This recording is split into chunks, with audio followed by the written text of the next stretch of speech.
Everyone. Welcome back to Calculus 3.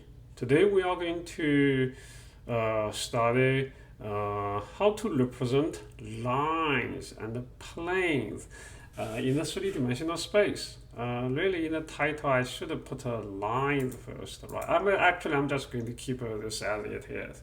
Okay, lines and planes. Without any explanation for the equation of lines, I'm just going to present the result. Because to determine a line in the space, we really need two things. So first of all, we do need to have a point on the line. And the second thing, we need to determine the direction of the line, which is given by a vector. So accordingly, we are having the first choice for the equations of lines. We are having the vector equation of a line passing through one point, passing through a point and parallel to a vector. This is considered direction of vector. If that is the case, then the vector equation it is arranged in this fashion. Okay, the point is point from a vector, okay, and then the t times the direction of vector. T, it is a parameter, could be of any real number. By taking different values of t, you will get different points on that line. And this arrangement, it is called as the vector equation, vector equation of the line here. And also, indeed, I should type a little more here. Indeed, using from this vector equation, as I'm saying, if each vector it is having three components. So the first component here, and you can tell I'm just copying and paste because they are all related. The second component,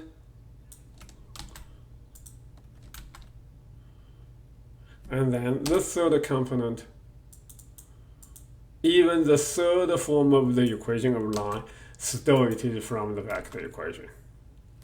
So the vector equation of line, it really tends to be this fashion. And maybe I'm adding one more line here so you can see it clearly. This would be the final version of the vector equation of line. T, it is a parameter. For different values of t, we will get different points. And indeed, any points can be found by taking different values of t. Okay, so this is the vector equation of a line, vector equation of a line. And also we are using this representation format of vector depends on t. And indeed, you can consider this as a vector valued function. Later on, we are going to use this notation R of t, a vector valued function. And in general, you should consider this as, this would be representation of a curve. Vector representation of a curve, okay. So far for now, because each component is linear, so we are having a straight line here. And also, if you are confused, what do we really expect from the vector equation? Understand clearly, okay, we are talking about a line and we want to trace the points. So specifically this vector equation here simply means the x coordinate can be traced as x naught plus a times t. And the same for y and z. Y can be traced as y naught plus b times t. Z equals z naught plus c times t. And indeed, this forms a set of parametric equations. So this is the parametric equation representation of line. Parametric representation of line. And well, maybe a quick reminder how the equation of line in the plane, in the two-dimensional space would look like. It's a lot easier, right? Like y equals mx plus b. It's a single equation, a linear equation involved with x and y. Then think about saying the equation of line in the space, three-dimensional space. It does require three linear equations. Okay, so this is the parametric equation representation of line in a three-dimensional space. And also we do have one more. If you really don't feel comfortable, kind of complicated, we have a bunch of notations, especially this extra notation t. And somewhat we can eliminate this t. So accordingly, if we solve for t from each equation, we get the so-called symmetric equations of the line. Still, there are, actually, I don't want to say there are two, at least three here, okay?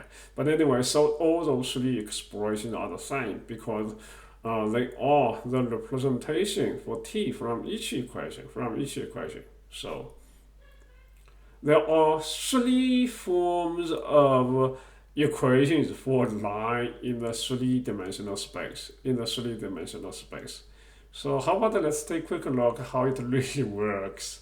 Again, the problem it is taken from the textbook directly. It is checkpoint 2.43. Find the equation of line passing through point P and Q. Okay, and actually, one thing I just should.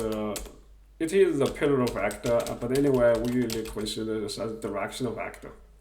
So in this case, usually, believe it or not, for the line in the space, we'd like to start with the vector equation. I think it's a lot easier to understand using the vector equation. Okay. Using the vector equation, it simply says we need to have a directional vector, ABC. And now the situation, I'm not sure if it's confusing or not. We are not given the directional vector directly. We are having 2 points. So I'm saying when you have 2 points, you can construct a vector.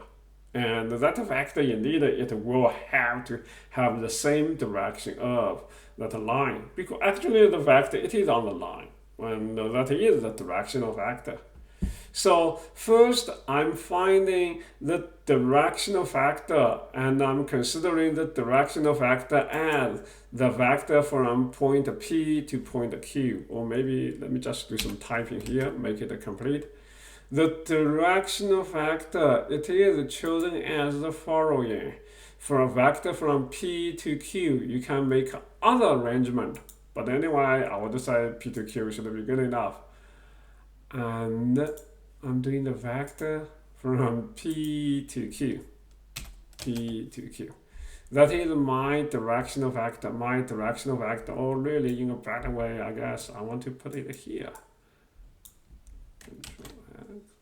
The directional vector, it is chosen as, from vector from P to Q. So then the actual vector arrangement, it is Q minus P, 5 minus 1, negative 2 minus negative 3, 8 minus 2. So I'm having 4, 1, 6 here. Hopefully I'm correct, right? 4, and then this would be 1 minus negative 3, that's plus 3. 8 minus 2, that's 6. So we have the directional vector. This parallel vector, it is a directional vector. Okay. And then we need to choose a point. And we have more than one, right? We've got 2 points. Do you know if anything you can tell if we must make the choice P or Q? My answer is it really doesn't matter. You can choose P or Q. And also, another interesting question, if you choose P or Q differently, your answer may look differently. But anyway, whatever the answer you may have, they must represent the same line, okay? So for this problem purpose, I'm just choosing the point Q here, 5 and negative 2 and 8, okay? So accordingly, the vector equation, it is x naught, y naught, z naught, plus ABC times t. So x naught, y naught, z naught as I chosen here. And the ABC, it is calculated from the directional vector. T, it is the parameter. Any number, okay, any number. So indeed, the vector form of the equation of line, it is giving 3 components. And this is the so-called vector equation of line. Consider vectors, it is a single equation. And also, I'm saying if you are still not sure the actual meaning of the vector equation, this vector equation simplifies we are having three linear equations. Okay, x component, it is traced by a linear equation in the fashion of x naught plus a times t, y in a similar fashion, z in the similar fashion, x component, y component, z component. This is so-called parametric equations. T could be of any real number. T could be of any real number. And finally, if you don't like this t, we could have the so-called symmetrical equations of line. You solve for t from each and then set them equal because they're all for t. So this is I got. This is the parametric equations, the symmetric equations. Okay, there are three different ways to represent a line in the three-dimensional space. But anyway, they are equivalent. In particular, if you are using the vector equation and you are using the parametric equation, there is a parameter involved. T, it is a parameter, which means t could be of any real number. So it can be used to trace, to generate any point on the line. All these three, they represent the same line here. Same line here, okay.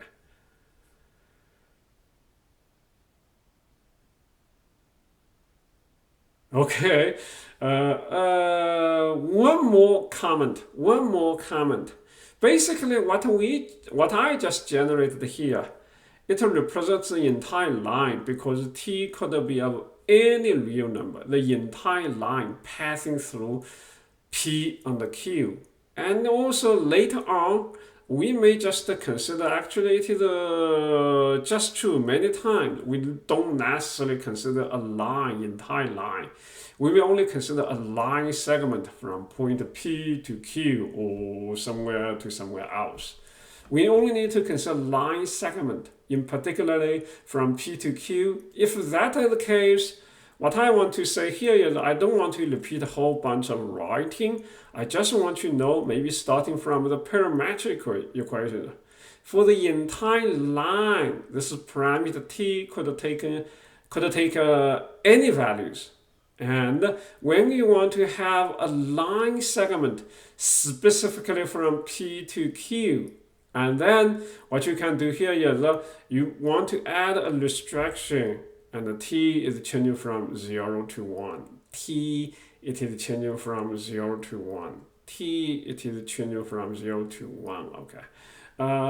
Actually, another small issue, I really say when you change t from 0 to 1, the point we are generating, the line segment we generate, it is from Q to P. It should be from Q to P.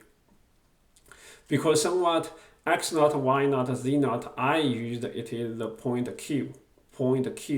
So accordingly, if you are saying t, it is changing from 0 to 1, it is really the line segment from Q to P. The reason I want to mention this because this is the study for calculus 3. Later on, we will have line integrals, and we may consider an integral along a line over space, in the space. And then you really need to trace closely exactly how the point changes, Okay, so this is the first part of the material of section 2.5. It is the equations of lines.